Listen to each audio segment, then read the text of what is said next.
तर मित्रांनो, टीम इंडियाकडे मजबूत बॅटिंग ऑर्डर आहे, ज्यात रोहित शर्मा, विराट कोहली, सूर्यकुमार यादव, शिवम दुबे हे फलंदाज प्रतिस्पर्धी टीमच्या गोलंदाजांची वाट लावू शकतात. भल्या भल्या टीम्सना गार करण्याची या फलंदाजांमध्ये ताकद आहे. पण काल पाहिलं तर न्यूयॉर्कच्या स्टेडियममध्ये भारताची अव्वल बॅटिंग लाईनअप फेल ठरली. पाकिस्तानच्या गोलंदाजी युनिटने भारतीय फलंदाजांना रन्स काढण्यासाठी चांगलंच तरसवलं. तर न्यूयॉर्कच्या विकेटवर रोहित शर्मा, विराट कोहली, सूर्यकुमार यादव आणि शिवम दुबे यापैकी कोणीच चालू शकलं नाही. फक्त रिषभ पंतने एक हाती सामना हा सांभाळला. तर मग अशात भारतीय संघाची टॉप ऑर्डर फेल होण्यामागील नेमकी कारणं काय, त्याबद्दल सविस्तर माहिती आपण या व्हिडिओत पाहणार आहोत. त्यामुळे हा व्हिडिओ तुम्ही शेवटपर्यंत नक्कीच पहा. नंबर 1, पिचचा स्पेस. खरं तर टीम इंडियाचे फलंदाज फेल होण्यामागील पहिलं कारण होतं पिचचा पेस, ज्यात विराट कोहली, शिवम दुबे, रवींद्र जडेजा, सूर्यकुमार यादव, ऋषभ पंत याच पेसमुळे आऊट झाले. सगळ्यांना वाटलं होतं की चेंडू वेगात बॅटवर येईल, परंतु असं काही झालं नाही.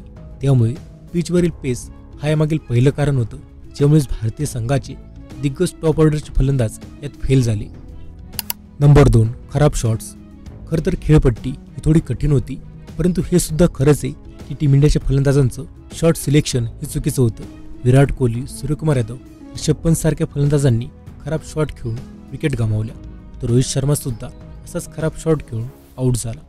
त्यामुळे खराब शॉट हे सुद्धा यामागील एक कारणच होतं. नंबर 3, IPLच्या पिचचा प्रभाव. खरं तर टीम इंडिया थेट IPL खेळून न्यूयॉर्कमध्ये आलेली आहे.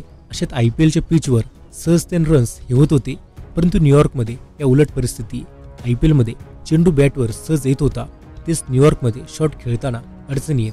न्यूयॉर्कची विकेट गोलंदाजीला अनुकूल आहे, त्यामुळे शॉट सिलेक्शन्स काळजीपूर्वक करणं गरजेचं आहे. पण टीम इंडियाच्या फलंदाजांनी मोठे शॉट्स खेळण्याच्या नादात विकेट गमावल्या. Number 4, Pakistani pacers. खरं तर भारतीय फलंदाज चुकीचे शॉट खेळलेच, परंतु पाकिस्तानी पेसर्स सुद्धा कमालीची गोलंदाजी केली. त्यांनी पिचकडून मिळणारी मदत समजून घेतली आणि तशी आपल्या गोलंदाजीची लेन ठेवली. नसीम शाह आणि हॅरिस रॉफने प्रत्येकी 3-3 विकेट काढले, ज्यात मोहम्मद आमिरने सुद्धा 2 विकेट काढले. तर शाहीन आफ्रिदीला 1 विकेट मिळाला. त्यामुळेच पाकिस्तानी पेसर्स सुद्धा यामागील एक कारण होतं, ज्यांच्यामुळे भारतीय संघाची विकेट ह्या खूप लवकर गेल्या. त्यामुळे ही 4 कारणं होती, ज्यामुळे भारतीय संघाची टॉप बॅटिंग ऑर्डर फ्लॉप होताना दिसली. अशा त्यावर तुमचं काय मत आहे, कमेंट करून नक्कीच सांगा. आणि मित्रांनो, याशिवाय कालच्या सामन्यात पाहिलं तर भारतीय संघाने पाकिस्तान संघाचा पराभव केलाय, परंतु या विजयामागील खरे हिरो कोण ठरले त्याबद्दल सविस्तर माहिती पाहायची असेल तर आमचा हा व्हिडिओ नक्कीच पहा.